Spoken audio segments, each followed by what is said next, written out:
ഞങ്ങൾ കലാഭവനിൽ എനിക്ക് എപ്പോഴും ഓർമ്മ വരുന്നത് കലാഭവനിലാണെന്ന് തോന്നുന്നു എനിക്ക് ആദ്യം കോമ്പയറിങ്.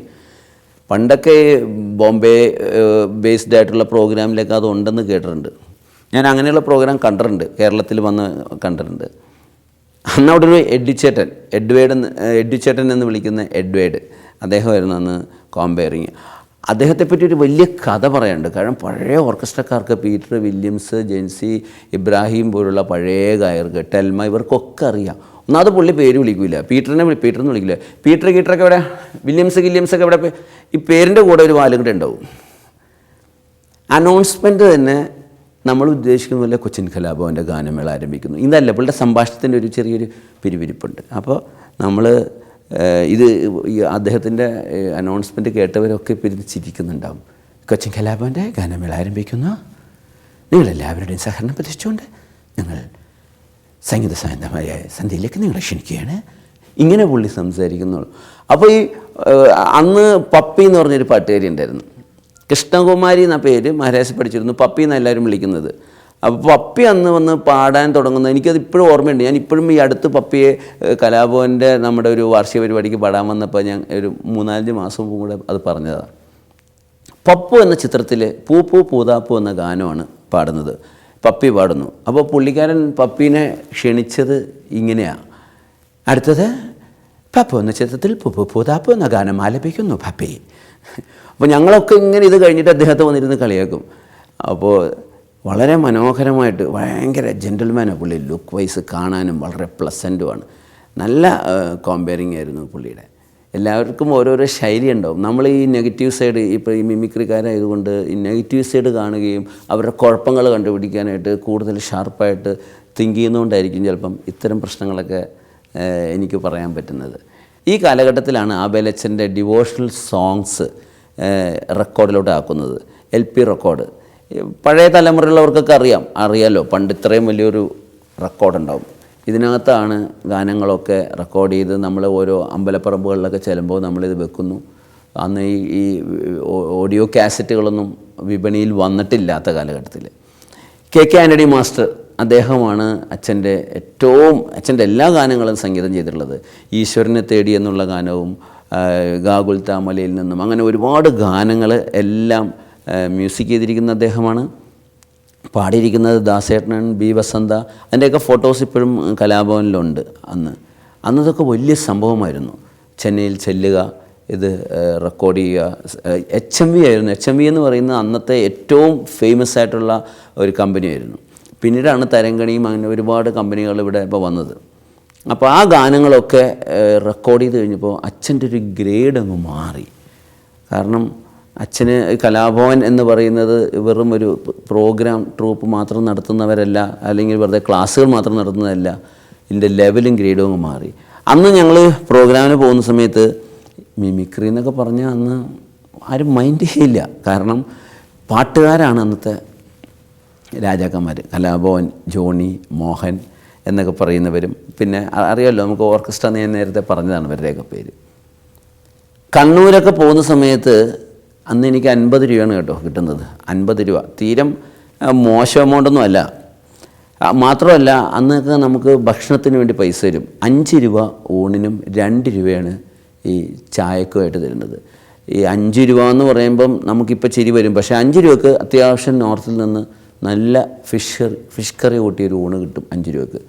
അതുപോലെ തന്നെ അന്ന് 5 രൂപ വേണ്ടായിരുന്നു.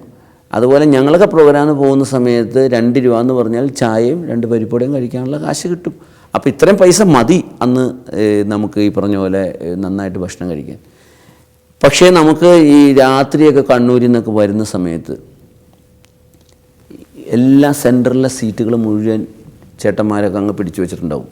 എനിക്ക് സീറ്റിലിരിക്കാൻ പോലും സ്ഥലം ഉണ്ടാവില്ല.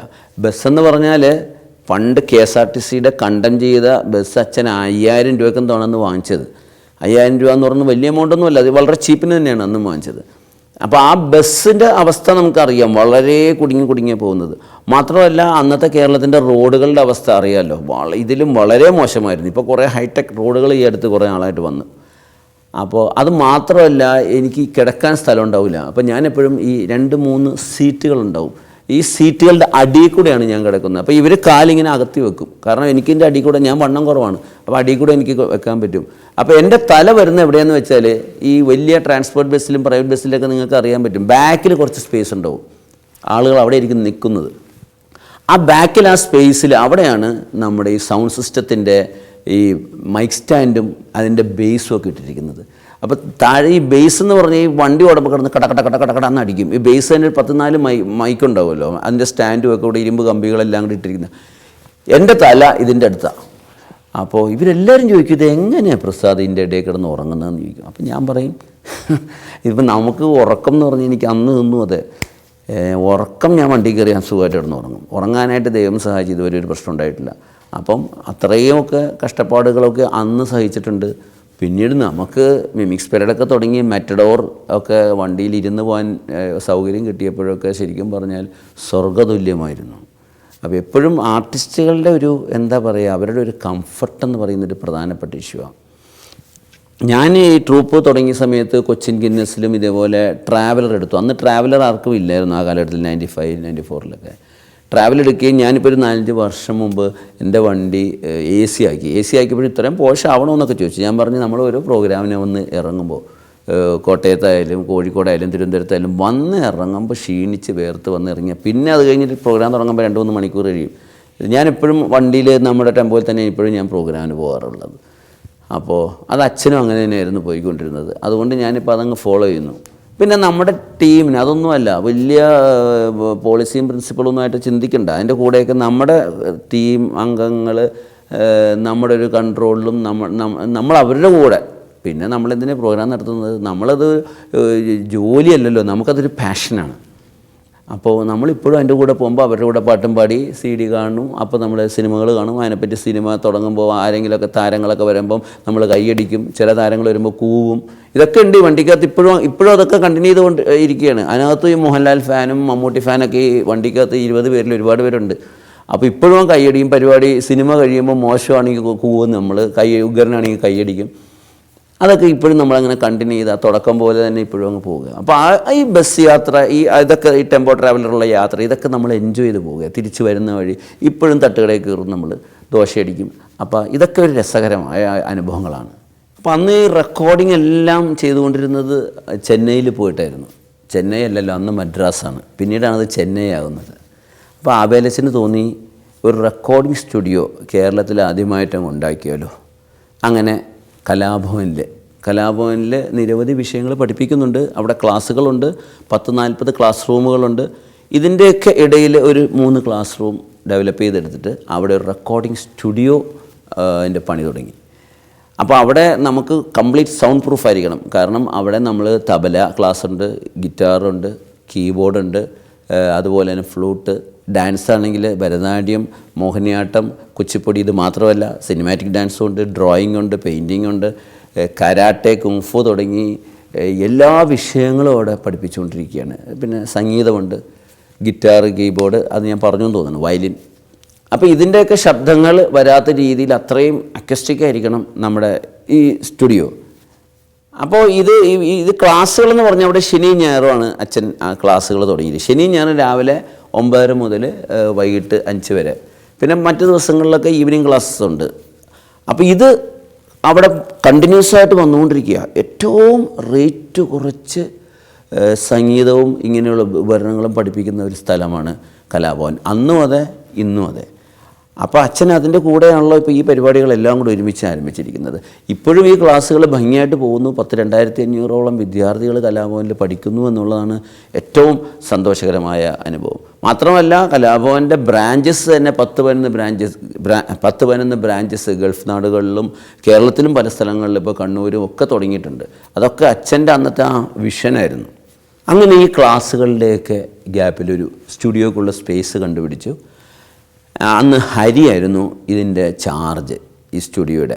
അതായത് ഹരി എന്ന് പറഞ്ഞാൽ അദ്ദേഹമാണ് ഹരിശ്രീ എന്ന് പറയുന്ന ട്രൂപ്പ് തുടങ്ങുന്നത്. ഹരിശ്രീ എന്ന് പറഞ്ഞാൽ വളരെ ഫേമസ് ആയിരുന്നു ഒരു കാലഘട്ടത്തിൽ. ഇപ്പോഴും ഗാനമേള നടത്തുന്നുണ്ട്. അദ്ദേഹം ഇപ്പോൾ നമ്മുടെ ഒപ്പം ഇല്ല. ഹരിയുടെ നിന്നാണ് കലാഭവൻ അന്ന് ഈ റോൾ ആൻഡ് സൗണ്ട് സിസ്റ്റം, മിക്സർ, അങ്ങനെയുള്ള സംഭവങ്ങളെല്ലാം വാടക എടുക്കുന്നത്. ഹരിയും അതിനുശേഷം രാമുവിൻ്റെ ഒരു പങ്കും ഇതിനകത്തുണ്ട് കേട്ടോ. രാമു എന്ന് പറഞ്ഞാൽ സൗണ്ട് എഞ്ചിനീയറിങ്ങിൽ ശരിക്കും പറഞ്ഞാൽ ഒരു ഭയങ്കര ബ്രില്യൻ്റ് ആയിരുന്നു ആ കാലഘട്ടത്തിൽ. ഞാനത് പറയാൻ കാര്യം മറ്റൊന്നുമല്ല, രാമുവിനെ കുറിച്ച് പറയണമെങ്കിൽ ശരിക്കും പറഞ്ഞാൽ ദാസേട്ടനൊക്കെ ആദ്യമായിട്ട് സൗണ്ട് സിസ്റ്റം രാമുവിൻ്റെ സിസ്റ്റം വെച്ചേ അദ്ദേഹം പാടിയിരുന്നുള്ളൂ. ഞാനൊരു 80 കാലഘട്ടങ്ങളിലാണെന്ന് തോന്നുന്നു, ദർബാർ ഹോൾ ഗ്രൗണ്ടിൽ അവിടെ ഒരു ഓർക്കസ്ട്ര ഉണ്ടായിരുന്നു, ബോംബെ ടീമിൻ്റെ ആയിരുന്നു, ബാബ്ല ഓർക്കസ്ട്ര. അന്ന് കല്യാൺജി ആൻജിയൊക്കെ ഓർക്കസ്ട്ര ടീം നടത്തുന്ന ആ കാലഘട്ടത്തിലാണ് ബാബ്ല ഓർക്കസ്ട്ര. ഈ ബാബ്ല എന്ന് പറഞ്ഞ ആൾ എന്ന് വെച്ചാൽ ഡ്രമ്മറാണ്, ട്രിപ്പിൾ ഡ്രംസാണ്. അപ്പോൾ അദ്ദേഹത്തിൻ്റെ സാധാരണ ഓർക്കസ്ട്രക്കാരെല്ലാം ബാക്കിലായിരിക്കുന്നത്, അങ്ങനെയാണല്ലോ പാട്ടുകാർ ഫ്രണ്ടിൽ. പക്ഷേ ഇദ്ദേഹത്തിൻ്റെ ഓർക്കസ്ട്ര ആയതുകൊണ്ട് നമ്മുടെ ഇപ്പോഴത്തെ സ്റ്റീഫൻ ദേവസിയെ പോലെ, സ്റ്റീഫൻ ദേവസിയൊക്കെയാണ് പ്രാധാന്യം, പാട്ടുകാർ സൈഡിൽ നിന്ന് പാടും എന്ന് പറയുന്ന പോലെ അന്ന് ഇദ്ദേഹം ഫ്രണ്ടിൽ നിന്ന് ട്രിപ്പിൾ ഡ്രംസ് വായിക്കും, സിംഗേഴ്സൊക്കെ റൈറ്റ് സൈഡിലാണ്. അപ്പോൾ അന്നൊരാൾ മിമിക്രി ചെയ്തു. മിമിക്രി ചെയ്തപ്പോൾ ശബ്ദത്തിൻ്റെ കൂടെ ഇംഗ്ലീഷ് ട്രെയിലർ കാണിച്ചപ്പോൾ എക്കോ ഞാൻ ജീവിതത്തിൽ ആദ്യമായിട്ട് കേൾക്കുകയാണ്. അപ്പോൾ എൻ്റെ പ്രോഗ്രാമിൽ എക്കോ ഒക്കെ ഉള്ള സമയത്ത് ഞാൻ തന്നെ വായ കൊണ്ടങ്ങ് ഇടുക, തോക്കൊക്കെ എടുത്ത് ഇങ്ങനെ എന്ന് കറക്കുമ്പോൾ ഞാൻ തന്നെ ഇങ്ങനെ കറക്കിക്കൊണ്ടിരിക്കും. ഹലോ ഹലോ ഹലോ ഇങ്ങനെ ഞാൻ വായ കൊണ്ടിട്ടാണ് ഞാൻ കളിക്കുന്നത്, കാരണം അന്ന് എക്കോ ഒന്നും ഇല്ലല്ലോ. അപ്പോൾ ഞാൻ ആലോചിച്ചു, ഇതൊക്കെ ഇനി എന്നാണാവോ നമ്മുടെ നാട്ടിൽ അതൊക്കെ വരിക എന്നൊക്കെ ആലോചിച്ചു. അടുത്ത ആഴ്ച എനിക്ക് തോന്നുന്നു മഹാരാജാസ് കോളേജിൽ ഞാനൊരു പ്രോഗ്രാം നടത്തുമ്പോൾ രാമു വരുന്ന സൗണ്ട്, ഞാൻ ഈ ട്രെയിലർ കാണിക്കുമ്പോൾ സൗണ്ട് ഇങ്ങനെ ഡബിൾ ട്രിപ്പിളായിട്ട് വരുന്നു. അപ്പോൾ എനിക്ക് എന്താണെന്ന് മനസ്സിലാവുന്നില്ല, ഞാൻ എന്താ കുഴപ്പമെന്ന് അറിയില്ല. പിന്നീട് എനിക്ക് മനസ്സിലായത്, ഞാൻ കഴിഞ്ഞ ആഴ്ച കണ്ട ആ എക്കോ ഉണ്ടല്ലോ, ആ എക്കോ ആണ് ഈ രാമു താഴ്ന്ന് ചിരിക്കണ്ടെന്നിട്ട്. അങ്ങനെ ആ പ്രോഗ്രാം ഭയങ്കര എഫക്റ്റായി. ഒരാളെയൊക്കെ ഡിഷെന്ന് വെടിവെക്കുമ്പോൾ അതിനെ ഡിഷ് ഇങ്ങനെ കേട്ടുകൊണ്ടിരിക്കുക. അത് കഴിഞ്ഞപ്പോൾ രാമു പറഞ്ഞ്, ഞാനിപ്പോൾ പുതുതായിട്ട് സെറ്റ് ചെയ്തെടുത്തേക്കണേണ് പ്രസാദ് ഈ സാധനം എന്ന് പറഞ്ഞു. അപ്പോൾ പിറ്റേ ദിവസം നമുക്കൊരു പ്രോഗ്രാം മലബാർ ഹോട്ടലുണ്ട്, ഇന്നത്തെ താജ് മലബാർ വില്ലിംഗ്ടൺ ഐലൻഡിൽ. അന്ന് താജുകാരെ ഏറ്റെടുത്തിട്ടില്ല, വെറും മലബാറായിരുന്നു. ഒരു 2 നിലയുള്ള ഒരു സാധാരണ ഹോട്ടലാണ്, സാധാരണ അല്ല, അന്നും സ്റ്റാർ ലെവലുണ്ടേനെ. അന്ന് പ്രോഗ്രാം പോയപ്പോഴും ഈ എക്കോ കൊണ്ടുവന്നു. എക്കോ കണ്ടു കഴിഞ്ഞാൽ ഭയങ്കര സന്തോഷമാണ്. പിന്നെ നമ്മൾ പ്രോഗ്രാമൊക്കെ പോകുമ്പോൾ ചോദിക്കും, എക്കോ സിസ്റ്റം ഉണ്ടോ? രാമു ഉണ്ടെങ്കിലേ ഉള്ളൂ അന്ന് എക്കോ. പിന്നീട് മറ്റുള്ളവരൊക്കെ ഈ ഡിലേ യൂണിറ്റ് വാങ്ങാൻ തുടങ്ങി. നമ്മളിപ്പോൾ പോകുമ്പോൾ നമ്മൾ എല്ലായിടത്തും ചോദിക്കുമ്പോൾ LED വാളുണ്ടോ ബാക്കിലെന്ന് ഞാൻ ചോദിക്കും. അന്ന് ചോദിക്കുന്ന പോലെയാണ് ഇപ്പോൾ പല സ്ഥലങ്ങളിൽ LED വാളായിട്ടുണ്ട് സ്റ്റേജിൽ എന്ന് പറഞ്ഞ പോലെ എക്കോ ഉണ്ടോ എന്ന് ചോദിക്കുന്നത്. ഈ രാമുവും ഈ സ്റ്റുഡിയോയുടെ പ്രവർത്തനങ്ങളുമായിട്ട് ബന്ധപ്പെട്ട് കലാഭവനിലെത്തുന്നുണ്ട്. സ്റ്റുഡിയോ വന്നതോടുകൂടി കംപ്ലീറ്റ് ഇതിൻ്റെ ഒരു എന്താ പറയുക, നമ്മുടെ ഈ ഓഡിയോയുടെ രംഗത്ത് ഭയങ്കര വിപ്ലവം വന്നു.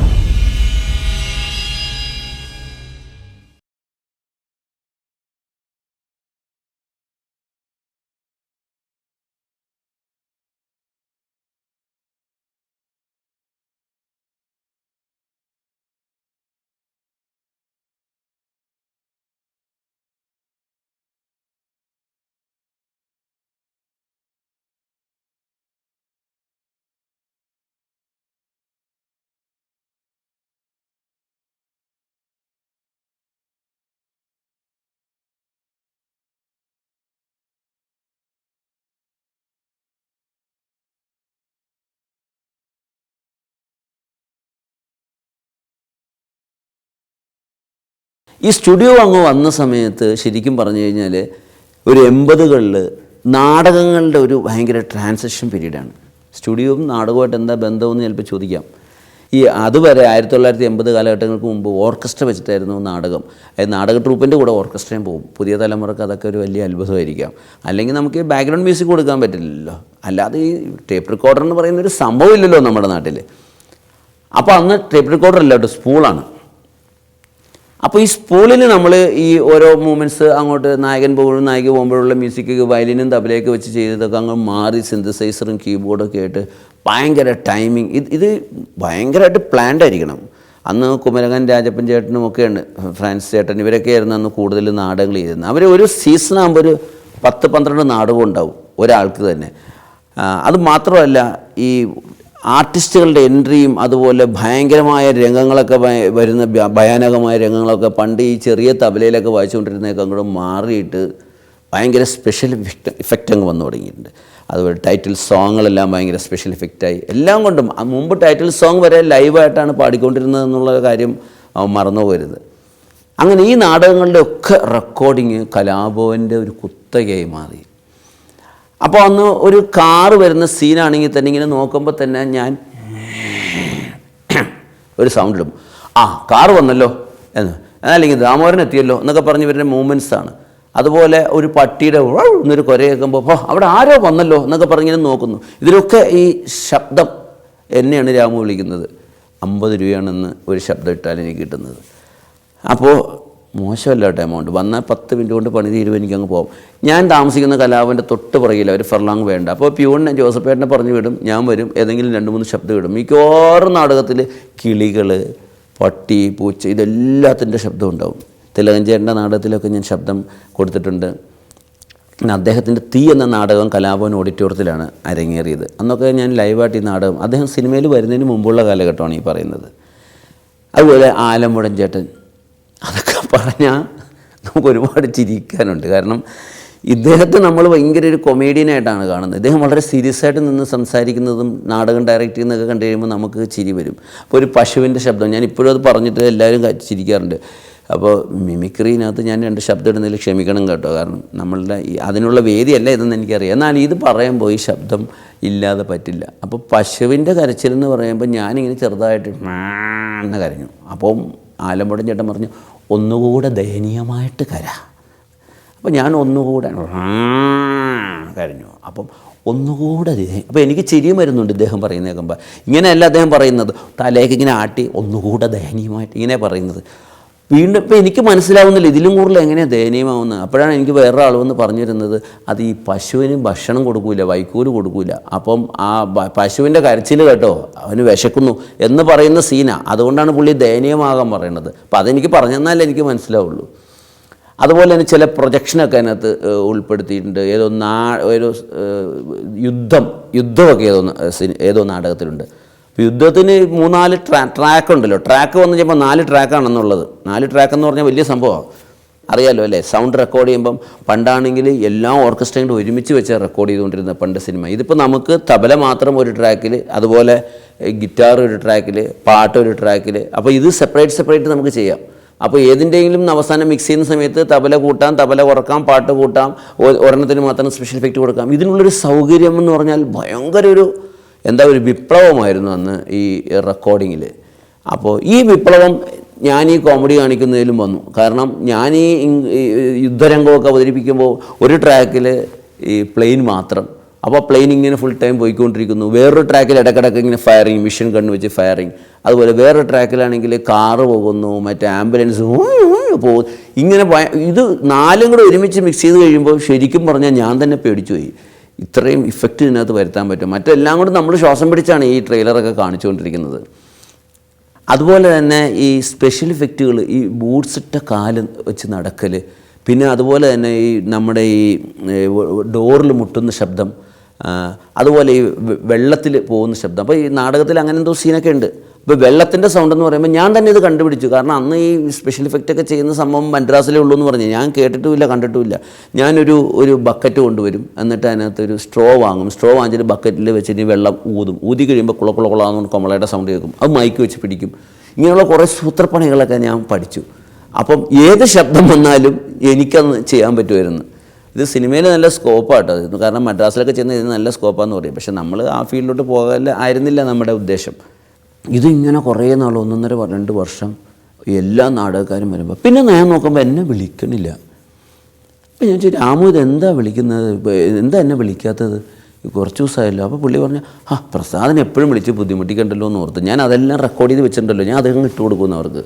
ഞാൻ പറഞ്ഞു, നല്ല പണിയായിപ്പോയി, നമുക്ക് ചില്ലറ കിട്ടൽ മാത്രമല്ല, ഈ നാടകക്കാർ ഇവരുടെ കൂടെയൊക്കെ സഹകരിക്കുക, ഇവരെയൊക്കെ പരിചയപ്പെടുക. അന്നത്തെ ആളുകളൊക്കെ എനിക്ക് നല്ല പരിചയമാണ്. ഇവരുടെ നാടകത്തിൻ്റെയൊക്കെ റെക്കോർഡിങ് കുറച്ച് കേൾക്കുക, അതൊക്കെ ഒരു രസമാണിത്. അതൊക്കെ ഞാൻ പറഞ്ഞില്ല, അതെല്ലാം നമ്മുടെ ഒരു പാഷനായിരുന്നു, അന്നും അതെ ഇന്നും അതെ. അപ്പോൾ അതുകൊണ്ടാണ് നമുക്കിതൊരു ജോലിയല്ലാതെ നമ്മുടെ ഒരു എൻജോയ്മെൻ്റായിട്ട് പോകാൻ പറ്റുന്നത്, ജീവിതം ആസ്വദിച്ച് മുന്നോട്ട് പോകാൻ പറ്റുന്നത്. ഞങ്ങൾ ഈ മിമിക്സ് പരേഡ് എന്ന് പറഞ്ഞ പ്രോഗ്രാമുമായിട്ട് മുന്നോട്ട് പോകുമ്പോൾ ഒരുപാട് കഥകളാണ് പറയാനുള്ളത്. അന്ന് ശരിക്കും പറഞ്ഞാൽ അൻസാറാണ് ഈ സിനിമയെ ബന്ധമുള്ള ഒരാൾ. അൻസാർ എന്ന് ജി അരവിന്ദൻ, അദ്ദേഹത്തിൻ്റെ പോക്കുവെയിൽ എന്ന സിനിമയിൽ ഒരു പ്രധാനപ്പെട്ടൊരു വേഷം ഉണ്ട്. അതിനകത്ത് ബാലചന്ദ്രൻ ചുള്ളിക്കാട്, കൽപ്പനയൊക്കെയാണ് ബാക്കിയുള്ള താരങ്ങൾ. അപ്പോൾ സിനിമയുമായി ബന്ധം. പിന്നെ അത് മാത്രമല്ല, പുള്ളിയുടെ ചേട്ടൻ എന്ന് പറയുന്ന ഷെറഫ് മമ്മൂട്ടിയുടെ അടുത്ത സുഹൃത്തുമാണ്. അപ്പോൾ മേള എന്ന സിനിമയിൽ അഭിനയിച്ചുകൊണ്ടിരുന്നപ്പോൾ ഞാനും അൻസാറും എന്ന എവിടെയോ പ്രോഗ്രാം കഴിഞ്ഞ് ഞങ്ങൾ ഷൂട്ടിംഗ് കാണാൻ പോയിട്ടുണ്ട്. അപ്പം അൻസാറിന് അവിടെ പോകാനുള്ള ഫ്രീഡം ഉണ്ടല്ലോ, ചേട്ടൻ അഭിനയിക്കുകയാണല്ലോ. ആ സിനിമയിൽ ശരിക്കും പറഞ്ഞാൽ വില്ലനായിട്ട് അഭിനയിച്ച ആളാണ്. അപ്പോൾ അന്നത്തെ മമ്മൂക്ക അതിനകത്ത് ആദ്യമായിട്ട് അഭിനയിക്കുന്നതുകൊണ്ട് കണ്ടു, സംസാരിച്ചു, പരിചയപ്പെട്ടു. അപ്പോൾ എൻ്റെ സിസ്റ്ററൊക്കെ ആയിട്ട് ഒരുമിച്ച് പഠിച്ചിട്ടുണ്ട് മഹാരാജസിൽ. അപ്പോൾ അങ്ങനെ ആ പേരൊക്കെ പറഞ്ഞു. അപ്പോൾ അങ്ങനെ പോകുന്നു. ആ സമയത്ത് തന്നെ നമ്മുടെ സിദ്ദിഖിൻ ലാലു ആണെങ്കിൽ സിനിമയുടെ തിരക്കഥ എഴുതുന്ന അത് തുടങ്ങാനുള്ള ഒരു ടൈമാണ്. 82, 83 ആ കാലഘട്ടം. പപ്പൻ, പ്രിയപ്പെട്ട പപ്പൻ എന്ന തിരക്കഥ. അപ്പോൾ ഇതിൻ്റെ കഥയെല്ലാം വണ്ടിയിലിരുന്ന് പറയും. അപ്പോൾ നമ്മളിതൊക്കെ വളരെയധികം ആകാംക്ഷയോടെ കേൾക്കും. ഇങ്ങനെ എല്ലാവരും സിനിമയിലോട്ട് തിരിയാനുള്ള ഒരു ട്രാൻസിഷൻ പീരീഡായിരുന്നു ആ കാലഘട്ടത്തിൽ. ഈ സൈന്യത്തിന് എന്ത് ചെയ്യുമെന്ന് പറയുമ്പോൾ, ഈ പ്രതിക്കൂട്ടിൽ നിൽക്കുമ്പോൾ നമ്മൾ വളരെ ഡീസൻ്റായിട്ട് നിൽക്കേണ്ട സമയം. ആ സമയത്തും പുള്ളി ഇതിനകത്തിരുന്ന് കൗണ്ടർ അടിക്കുമ്പോൾ നമുക്ക് ചിരിക്കാൻ പറ്റുമോ? ചിരിക്കാനും പറ്റില്ല.